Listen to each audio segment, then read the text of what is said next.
You are listening to Lighthearted, the official podcast of the United States Lighthouse Society. My name is Jeremy D'Entremont. Welcome. Today is April 6th, 2025, and this is episode 312 of Lighthearted. In this episode and the next one, we will be visiting lighthouses in the Ocean State, Rhode Island, also known as Little Rhodey. Today we'll be talking about Bristol Ferry Light, a beautiful place that has accommodations for the public. My co-host today is Judy Ann Point, first vice president of the American Lighthouse Foundation and volunteer extraordinaire, I should say award-winning volunteer for the Friends of Pomham Rocks Lighthouse. Hi, Judy Ann. Hello again, Jeremy. Always good to be here. Well, always good to have you. Judy Ann, I saw you last Friday night when I spoke at the Bristol Yacht Club. I did a talk on the lighthouses of Rhode Island, and actually that was hours after I recorded the interview at Bristol Ferry Light we'll be hearing in a few minutes. Yeah, that was my first time at Bristol Yacht Club, and it is such a beautiful spot. It's only about 15, 20 minutes from where I live. Yeah, it was great. The people were so nice. They got a nice facility there and everything. It was a good turnout too. The place was packed. I think it was well over 100 people. But it was an interesting presentation. Overall, I'd have to say it went pretty well, but it was kind of touch and go there for a while, if you know what I mean. Well, I have to say that you handled it like a pro, Jeremy. It's tough when the projector for the slideshow presentation doesn't cooperate, but The audience was very receptive and interested in what you had to say.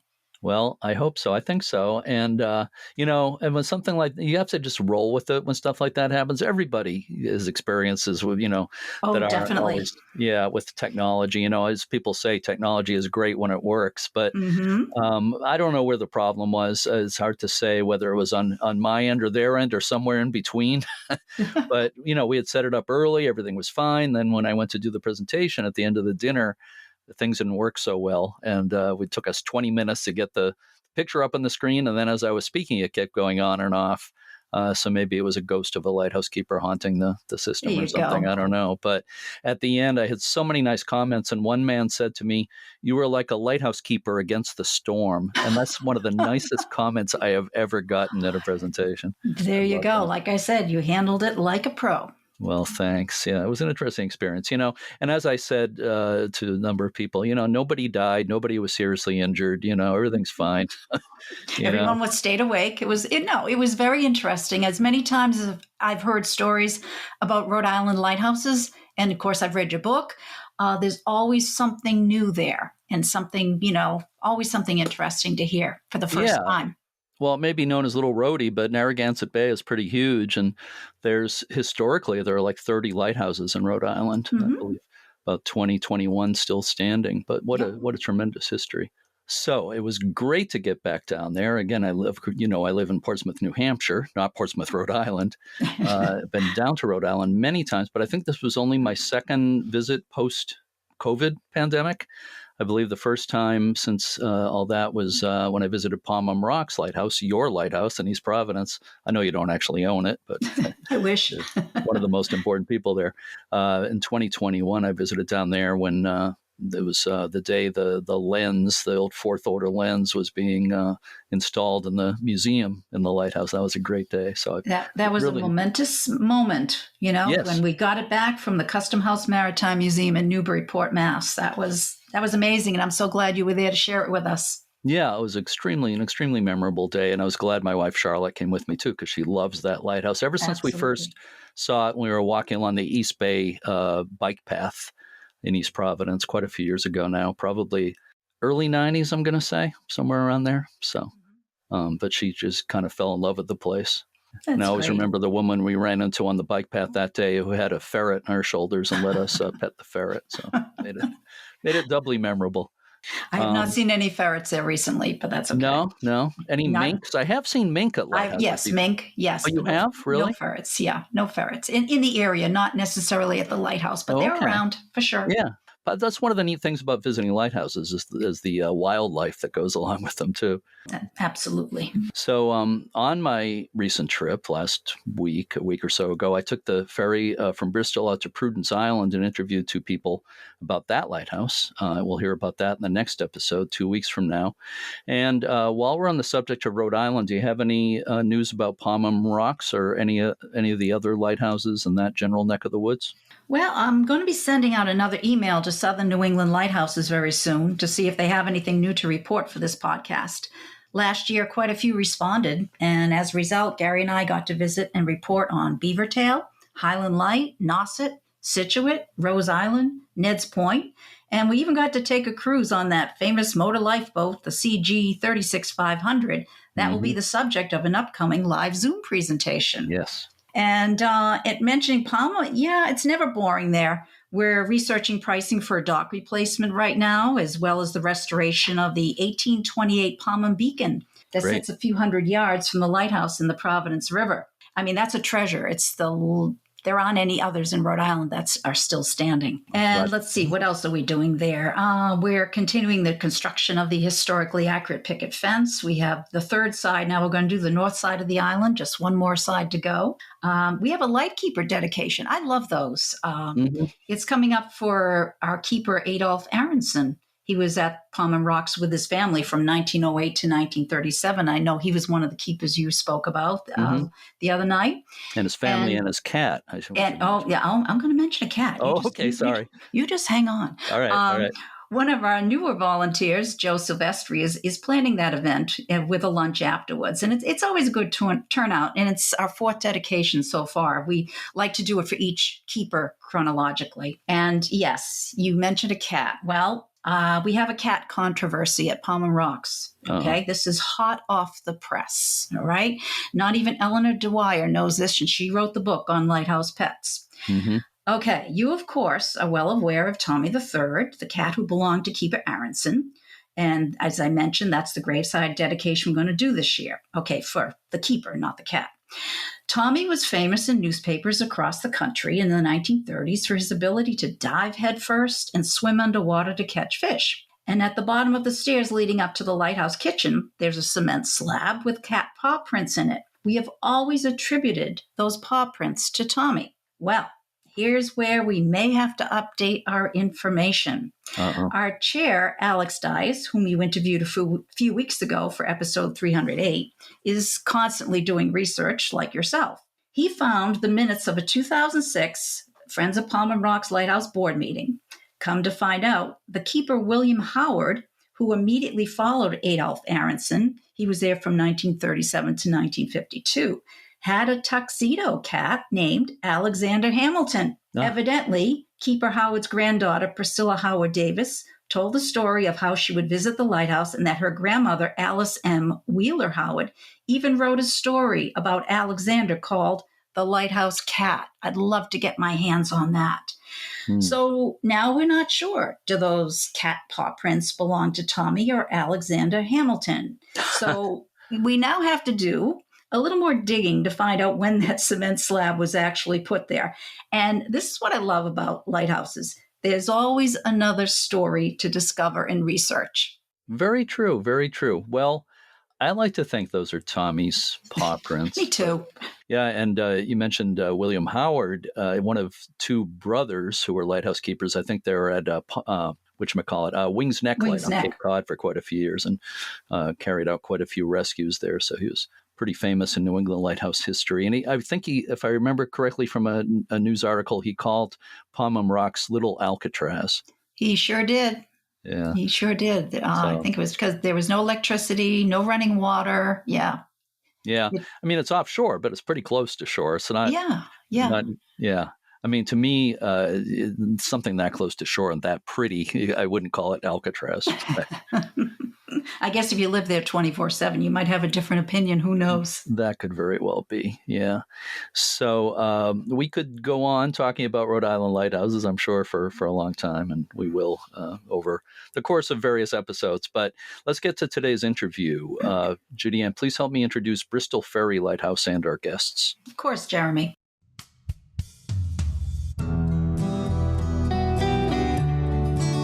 The strait between Bristol and Portsmouth, Rhode Island, was very busy in the early 1800s, with all kinds of vessels passing between Narragansett Bay to the west and Mount Hope Bay to the east.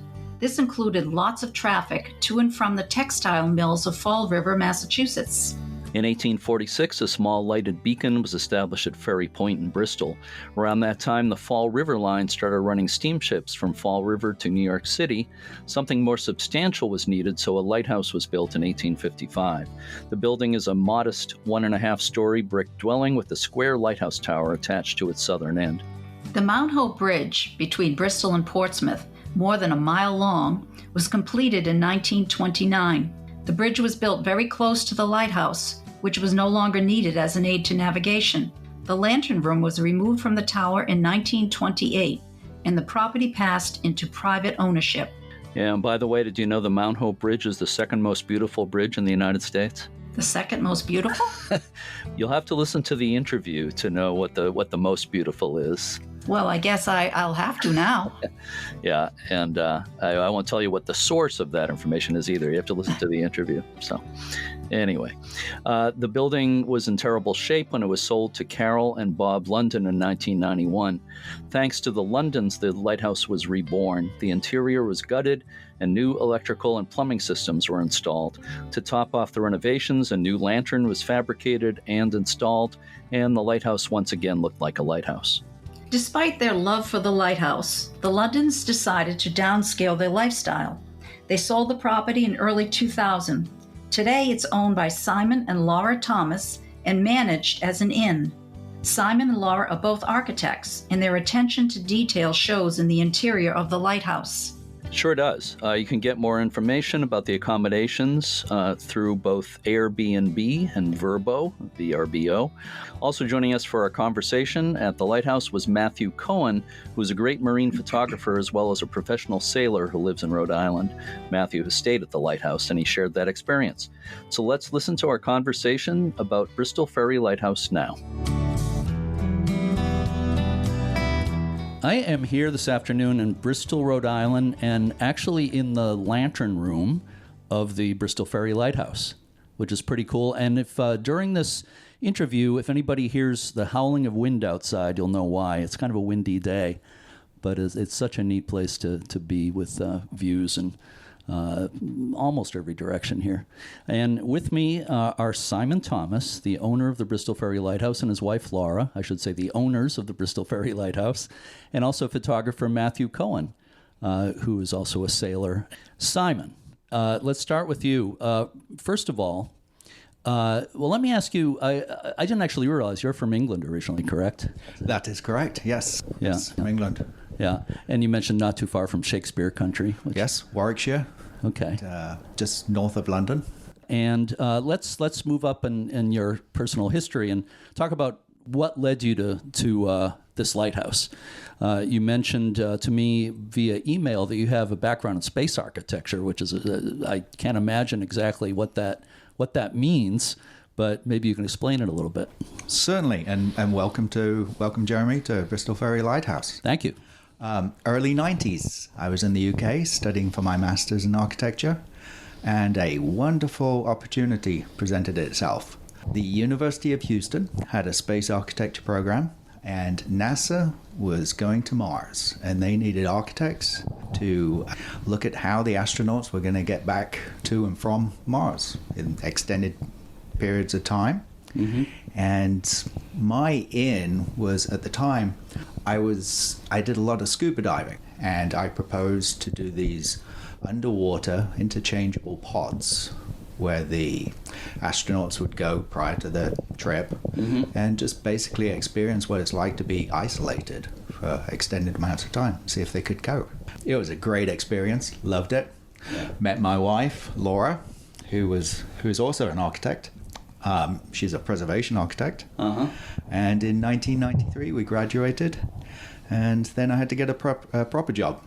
We built and renovated Victorian homes in Houston, Texas for 30 years.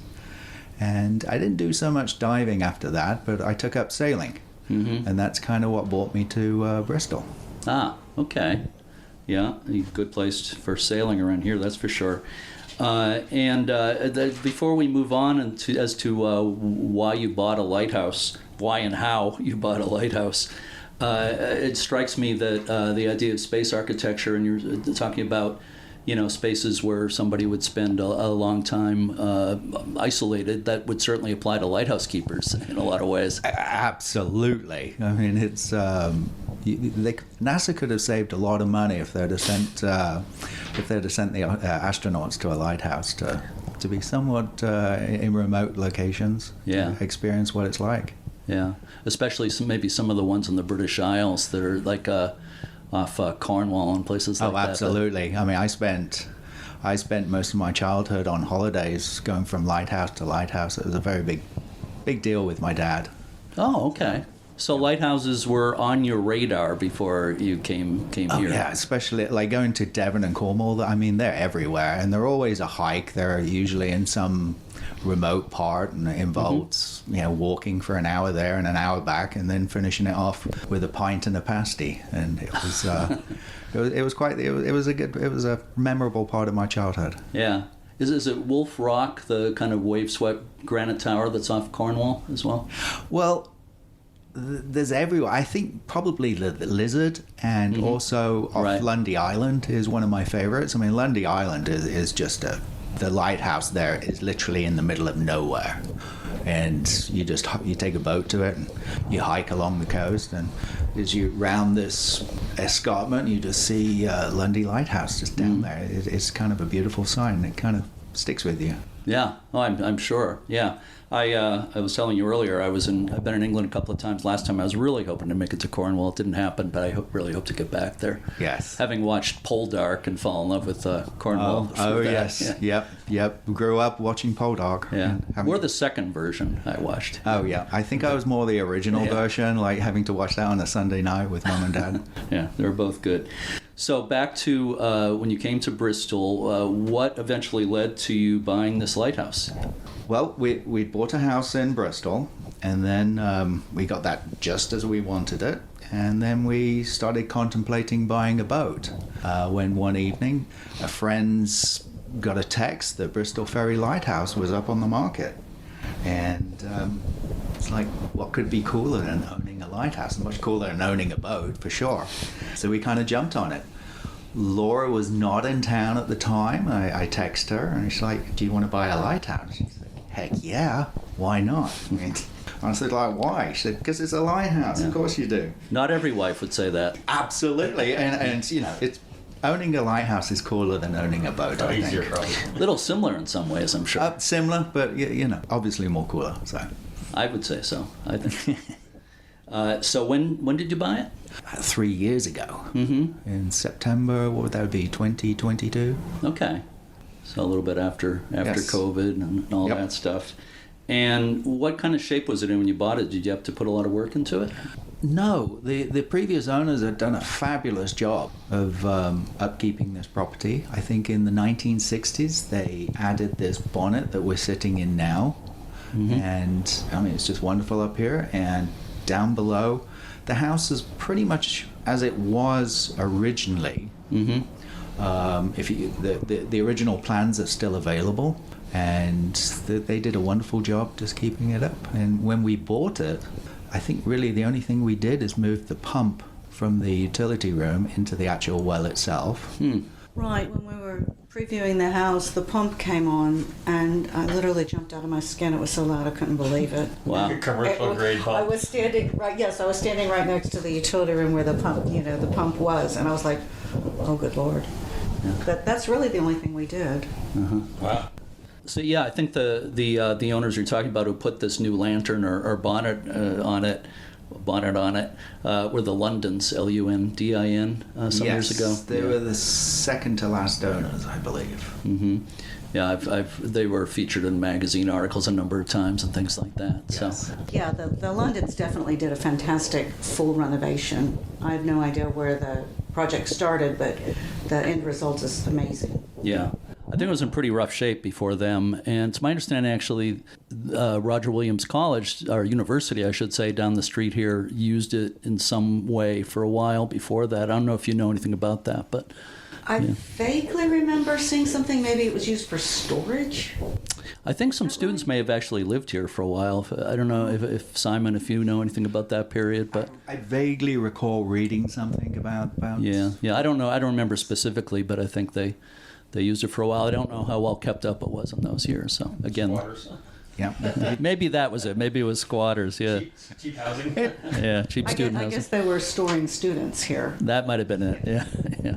I got to walk through a little bit before we came up here to see the accommodations. It's really, really beautiful. Can you, for listeners who might possibly be thinking of coming here to stay, could you say a little bit about what kind of accommodations there are? So we tried to make the house as comfortable as possible. It has every amenity. When you wake up in the morning, your first decision is, where am I going to drink my cup of coffee? You have lots of places to choose from, whether it's off the deck, off the master bedroom, or underneath the arbor in the backyard, or Up here. Up here. It's wonderful for a cup of coffee up here. Mm-hmm. And then the master bedroom is on the second floor. It has a wonderful old iron bed. It's a large room, and as I mentioned, it has a patio off the side. Mm-hmm. There's a second set of bedrooms downstairs with 2 beds in them. And then my favorite place is the napping room, which has a pull-out bed and a TV at the end of the bed and a window to your left, which you get to overlook Narragansett Bay. You're watching your favorite sports show and you just glance out the window and see a tugboat going by. Yeah. It really is kind of wonderful. Yeah.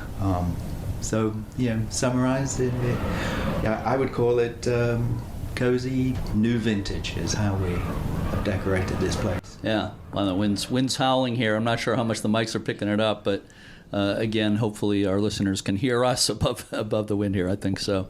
But cozy is a good word for it. When I went through, I think that word certainly occurred to me. Yep. Yeah.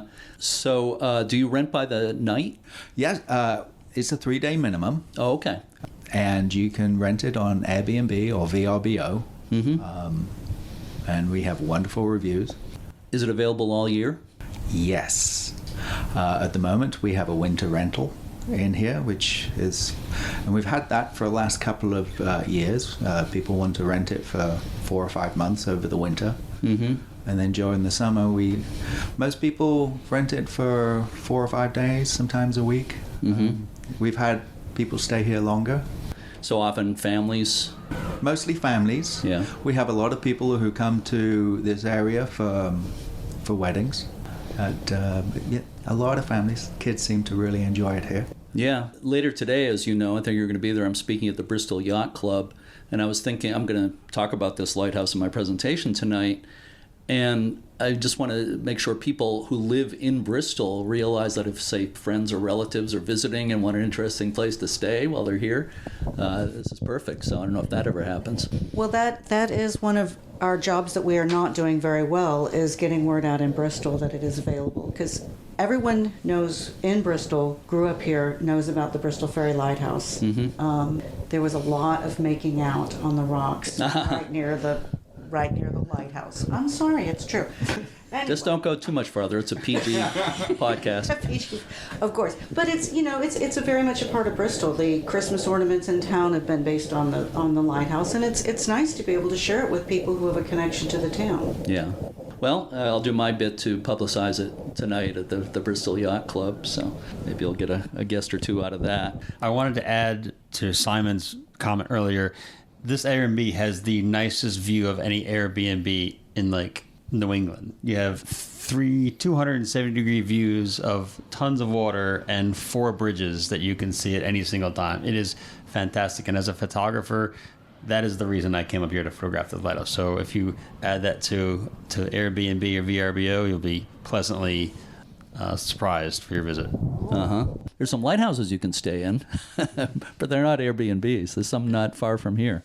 But no, this is fantastic. So again, we're sitting here in the shadow virtually, although it's cloudy today. There's no shadow, but of the Mount Hope Bridge here. The bridge wasn't built until I believe the late 1920s. So the lighthouse dates back to 1855. Why was the lighthouse built here in 1855? Fall River, 1800s. Fall River is just around the corner from here, and there was an ever-increasing amount of trade coming from that city. Mm-hmm. Textiles, lumber. Yeah. But I was very surprised to find out there was no train from New York to Boston until 1880s, late 1880s. There was a railway line which connected the East Coast with the West Coast before there was ever a train line from Boston to New York. The Cape Cod Canal was not built until 1915. So to go from Boston to New York, you would take a steamboat. And they would leave New York, go up Long Island Sound, around Point Judith, and come into Narragansett Bay, past our lighthouse here, to Fall River. And it was not an option for those steamboats to go around Cape Cod. It was treacherous. And like I said, the canal was not built yet. And then coming through this strait here, you have Hog Island Shoal, just to my right here, where there was a few lightships early on. And then across from us, you have a Mussel Shoal. So it gets very narrow here. But it's also the convergence of Narragansett Bay and Mount Hope Bay. So the currents are treacherous coming through here. And I think it was, what year was it? 1853? Captain William Brown made an impassioned plea. I understand you have a quote. Yes. So please share that from Captain Brown. There is probably no locality in the country, certainly none within my knowledge, where a lighthouse is so much needed. Those of us who have to pass through this strait on dark and stormy nights, or else are brought to a stand in the attempt to grope our way through, realize that, as it is now, we are subjected frequently to a responsibility more weighty than to be placed on anyone.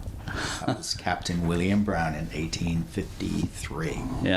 Well, speaking of being from Shakespeare country, thank you for that Shakespearean reading of that quote. That was perfect. Want me to do my pirate voice? I saw a play a couple of years ago in Stratford-upon-Avon, but they can't match your delivery. So shortly after that, this lighthouse was built. And so this little lighthouse, I claim, gave rise to the Gilded Age, the mansions in Newport, because the steamships are actually able to do more than grope their way through on a dark and stormy night. There was the Fall River line of steamships as well, right? That was a pretty big. They regularly changed names. It was, and the steamships rivaled the Titanic in terms of their opulence. I mean, these were not. It was the main way to get from New York to Boston was the steamships, and they were very opulent. Did you mean New York to Newport? Well, no, Newport was a stop-off. So you would come from New York, you'd drop off in Newport, or you'd carry on to Fall River and then take the train from Fall River to Boston. The train would be waiting. Funny how they're now rebuilding that train now. Yes. Thank God, about time. Yes. So just a little bit more about the history of the lighthouse. I'm wondering if you've had a chance to, maybe research a little bit about the history of the keepers and families who lived here. So 80-ish years of keepers and families living here. Have you found anything interesting about the people who lived here? The first 3 lighthouse keepers did not last very long. We're talking in terms of months. And then in 1853, I believe, the lighthouse keeper discovered 2 bodies floating by. It was a Thanksgiving Day, and they'd been out gunning in a canoe, whatever gunning means. Shooting ducks, I would think. Shooting ducks, probably. And then that's really about it. And I'm kind of surprised because there was a ferry that went from just here in front of us across to Aquidneck Island. And Aquidneck Island was quite the little community over there of hotels and bars and artisans. And I'm surprised there wasn't a lot more drama initiated by those people.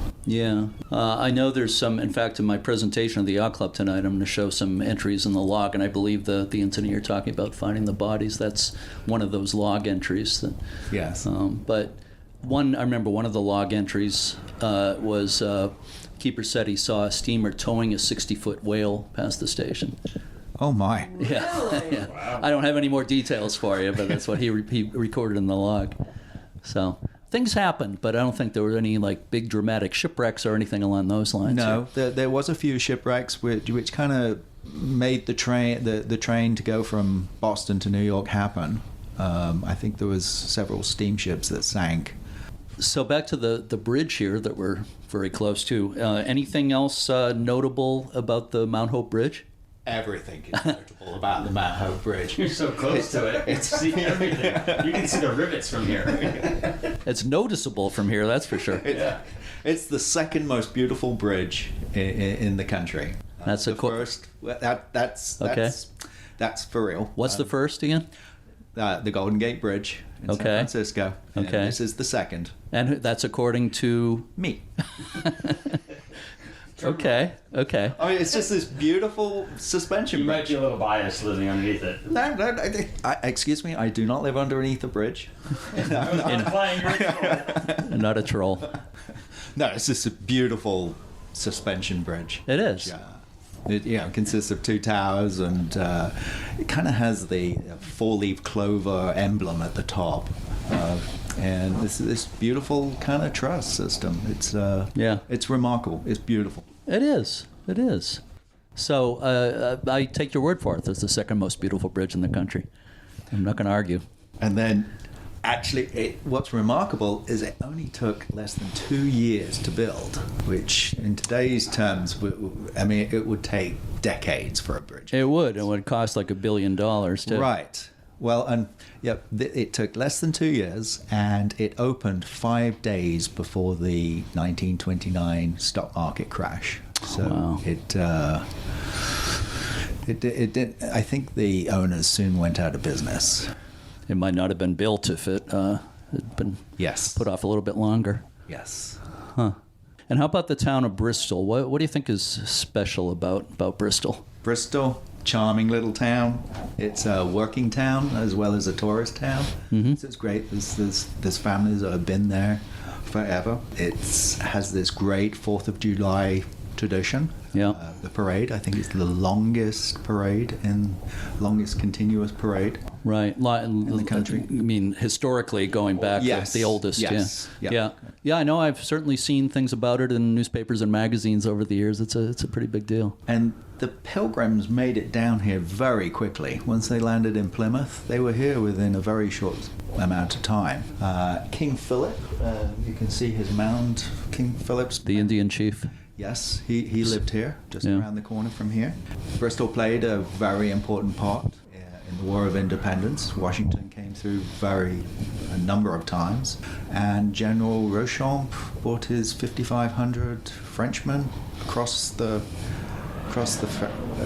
straits here, and landed in front of what would have been the place of the Lighthouse. And to this day, Bristol has a great boat building tradition. Mm-hmm. Started off with the Harrishoffs, and to this day, it's a leader in composites.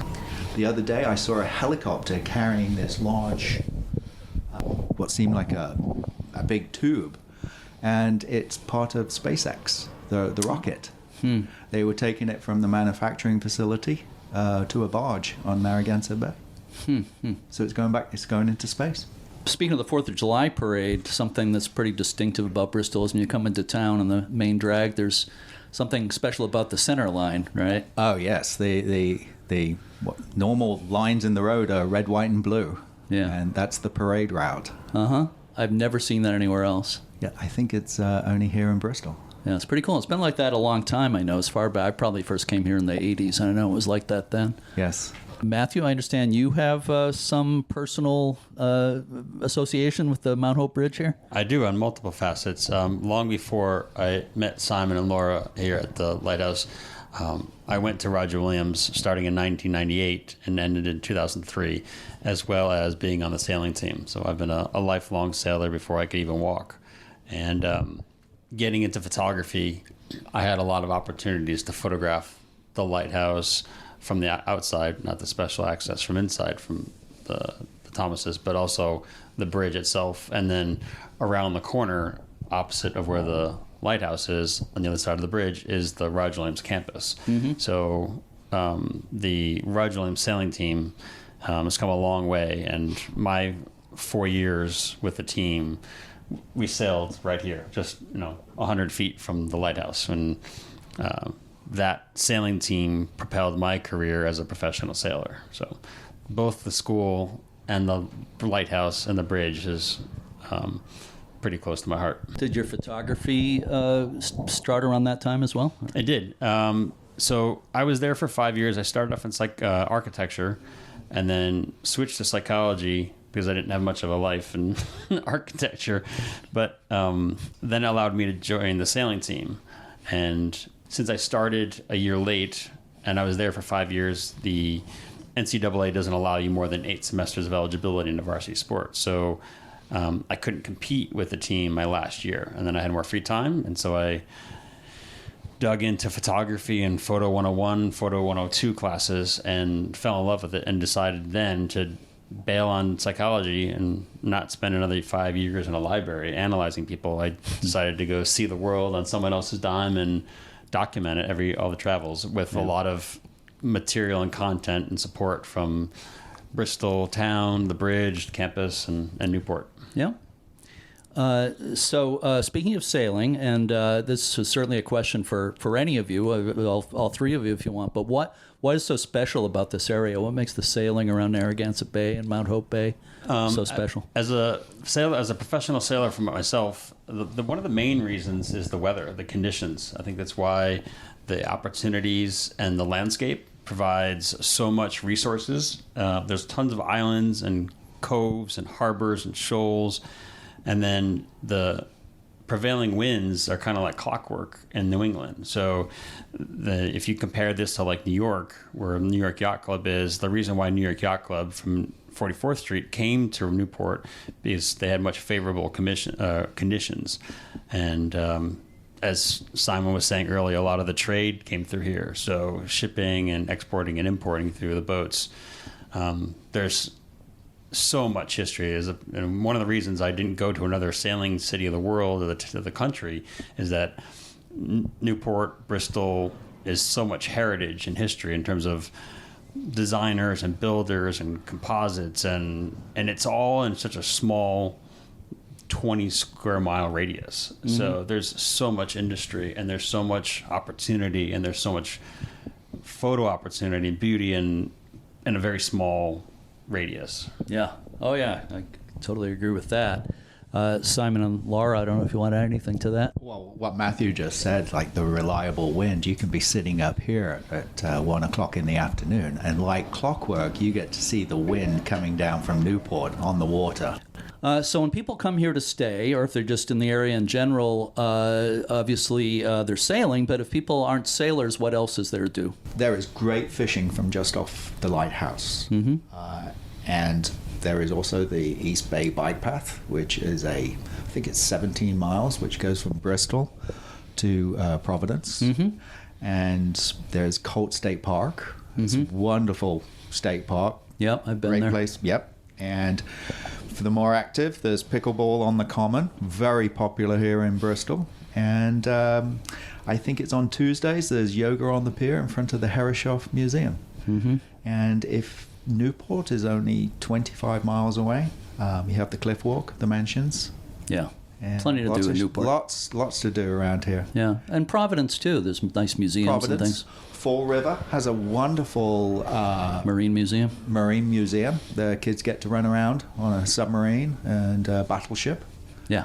I have two favorite summer activities that I'm working on currently. One is compiling a list of ice cream vendors in the local area. I've got 6 already on my list. Okay. And I also have a passion for pizza.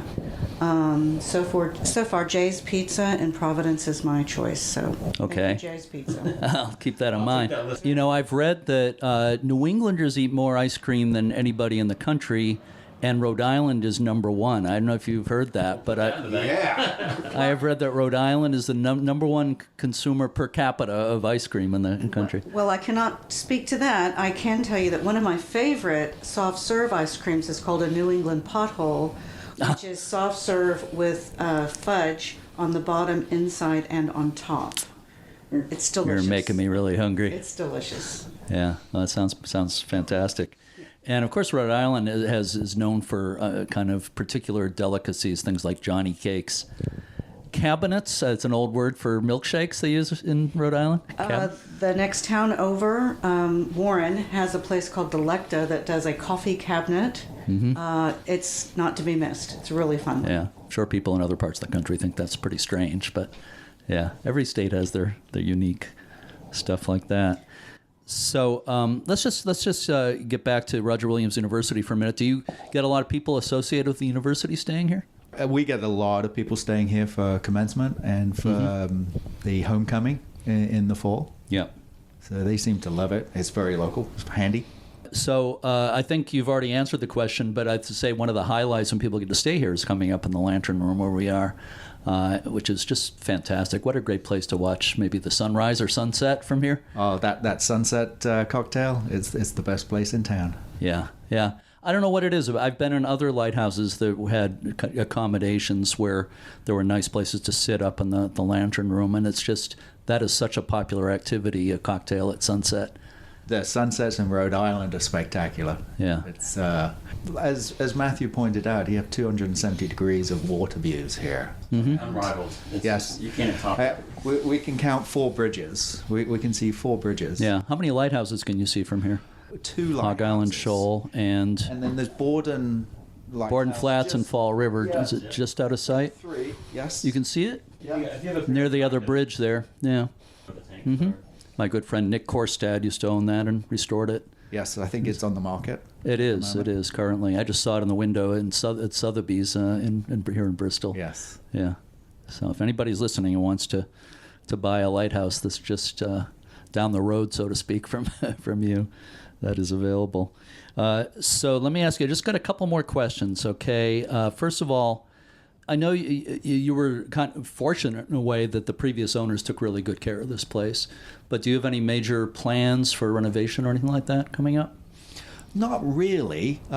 We have a new lantern that's going to be arriving pretty soon for up here in the gallery. It's an old... When you say new lantern, the whole structure or the roof, just the the cupola light. on the very top? Oh, the light itself. Just the light. Okay, yeah. Light. It's an old Fresno lens from a merchant ship in World War II. Oh, wow. We've had changed. Cool. Well, that's coming. That'll be the new addition this year. Yeah. And the room, I've often thought about the room just below us here. It has some bunk beds in it, which really aren't too functional. I'd love to turn that into a library. It would be a great place to have some old woodworking and some great old books and just a comfy chair and a light. Maybe some lighthouse books. Yes, yes. But other books as well. Oh, that sounds perfect. That sounds great. So the of course this hasn't been an aid to navigation in a long time, but do you keep the light above us here? Do you keep that on at night? It is on all night long. Kind of for show at this point. Yes. Yeah. Yes. This is not once the bridge was built, and this lighthouse was decommissioned. Yeah. So before we close up shop here, Matthew, do you have anything you'd like to add? I would like to add my involvement with the lighthouse as a photographer. So, as a mariner for most of my life and a photographer, lighthouses are the marriage of lighting and nautical. So, about 5 years ago, I started capturing lighthouses and getting permission and the challenges of photographing them at night up in the gallery of the Lantern, which is a very tricky endeavor on multiple facets. And the Thomases and I have a mutual friend who I stalked to get permission and to get permission and talk to the Thomases about getting permission to come up here and photograph it. And it is it's one of the best lighthouses to photograph for its accessibility, its finished appearance, its views, and endless photographs. If you want to come up here as an Airbnb guest, you're going to run out of camera phone battery with all the photo ops you get with the sunrises and the sunsets and the marine traffic and the wildlife is just. And it's 20 minutes from my home apartment, so the accessibility and the condition of the facility and the hosting of the two hosts is fantastic. And the shots, as I predicted, the shots that came from that photo shoot are in portfolio quality, and I'm happy to share the photos with the Thomases for their business. Excellent. After hearing this, maybe you'll get some more photographers staying here as well. I'm sure you do anyway. We could do a photo workshop. Maybe. That's not a bad idea. So speaking of accessibility, before I ask my last question, Simon and Laura, if people come here and they're not staying overnight here, there's a lot of lighthouse nuts who just go around photographing lighthouses. Do you have any recommendations? I know there's no parking right at or really close to the lighthouse, but is there somewhere they can park to take pictures? Yes, they can park on the street on Old Ferry Road. And walk down here. They are more than welcome. Please just respect our neighbors. We have neighbors surrounding us, and plus people staying at the lighthouse. So. Absolutely, yes. Please don't go and knock on the door and ask to come in. But they are more than welcome to come on down and photograph this place. Sure. There's a beautiful little beach in front of us. Yeah. As I'm sure you know, I'm sure you've learned since owning this, there are people obsessed with photographing as many lighthouses as they can. People do seem to be obsessed with lighthouses. Yeah. Which is good for me. Yes. Good for business. For all of us, yeah. So the not too long ago, we were driving back here, and we found a guy with an easel, set up in the cul-de-sac there, and he was looking this way, and he's painting the lighthouse. Well, of course, we ended up buying his picture from him. It was great. That's how you find them. It's wonderful. Yeah. And then we had a guest stay after we had the picture on the fireplace, but not framed. And she was an artist, and so she painted the same picture from the original artist's picture. So there's two. It's like a picture of a picture of a picture. Yes, the guest made a picture of a picture. That's fantastic. And left it for us. Cool. So I'll have to take a picture of that. Yes, we have two. I'll take a picture of you taking a picture of the painting. There you go. Yeah. So I have one final question, okay, for Laura and or Simon, or both of you if you'd like, but this is for bonus points, all right? Okay, and the final question is, what is your favorite thing about owning Bristol Ferry Lighthouse? I think it's being able to experience this year-round. I mean, I'm just looking out the window now, watching two birds swimming along, flying around, and other birds are swimming. I mean, it's just stunning, and we get to experience this, and then, but also allowing guests to come here, that gives us a tremendous amount of sense of achievement. Yeah. And we love that, being able to share this. It's special. It certainly is. I have two favorite memories. One is when Simon's mom came over from England, and she doesn't have a great, she's lost a lot of her mobility. Okay. And so obviously she's not going to make it up to the bonnet. But she spent every afternoon in the garden, in the Adirondack chair, watching the world go by, and she could not have been happier. And it was just a joy to see her so happy. And the other experience that I had that was amazing was my friend Ian was a tugboat captain. And I'm sitting out in the yard one day, I'm literally weeding weeds, and Ian comes by, gives me the toot-toot. Flash the light a few times. Gives me the toot-toot from his tugboat. And then I got, of course, ran out there and just waved my full head off. I mean, it was great, knowing who was going by on the tugboat. I'm sure that happened many times with keepers here and family members with passing boats, ringing a bell or tooting a horn and them waving. You're in a long tradition there, I'm sure. It was a treat, an absolute treat. Well, Simon and Laura and Matthew, thank you so much for this. This is fantastic. It's just great to have the chance to actually get inside this lighthouse for the first time today. Thank you for hosting me and for taking the time to chat today.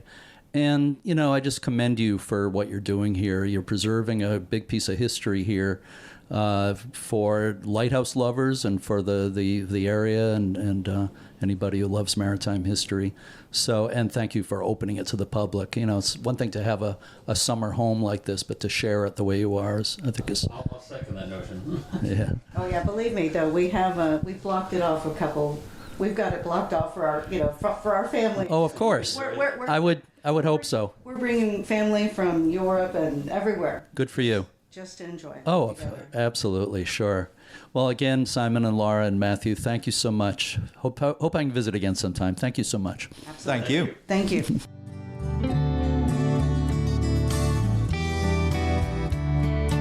As we mentioned earlier, you can book a stay at Bristol Ferry Lighthouse through Vrbo, that's spelled VRBO, and also Airbnb.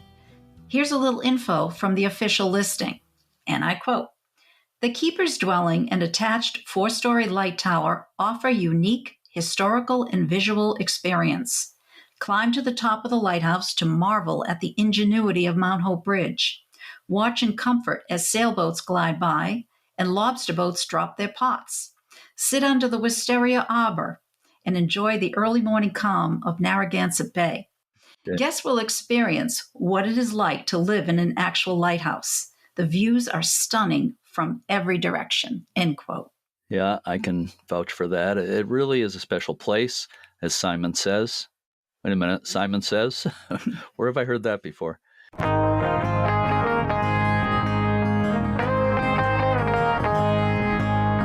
So, Judy Ann, before we sign off for today, I was thinking about why lighthouses have so much meaning to us. Lighthouse nuts is something I tend to talk about a lot on the podcast. But I think a big part of it is the lighthouses were built to save lives. It's been said they're the most altruistic structure ever built. Lighthouses didn't differentiate on the basis of sex, race, religion, or anything else. They saved everyone on an equal basis, and I think there's something really appealing about that. You know, lighthouses don't have ulterior motives. And they need to be saved because they're so appealing to everyone because of their cultural and symbolic significance. They represent things like hope and resilience and guidance because the keepers remain very steadfast in their mission to save lives. It didn't matter who needed the assistance. Exactly. I guess that's a big part of what we mean when we say keep a good light at the end of every episode of this podcast. We're saying that everyone should strive to be like a lighthouse, to not judge people on superficial things and to treat everyone equally. That's how we survive, looking out for each other. Absolutely. We will be back in 2 weeks with a new episode about Prudence Island in Rhode Island. Be sure to check out uslhs.org to learn more about everything the U.S. Lighthouse Society offers, including tours, preservation grants, the Passport Program, and much more. Remember that donations and memberships support this podcast and all the missions of the Society. Do you happen to have any quotes before we sign off, Judy Ann? Oh, I sure do. And it's kind of a follow-up to what we were just talking about. The writer Mehmet Murat İldan once wrote, quote, "A lighthouse is not interested in who gets its light. It just gives it without thinking. Giving light is its nature," end quote. Great quote, and I love the way you pronounce the writer's name as well. You gave me a quote a couple of years ago, and I had to learn how to say that name, so... Okay. Yeah. Well, he's got. If people search for lighthouse quotes, they're going to find a number of quotes from him, and they're all really good. So with that, to all our regular listeners and our new ones, thanks so much for listening, and keep a good light.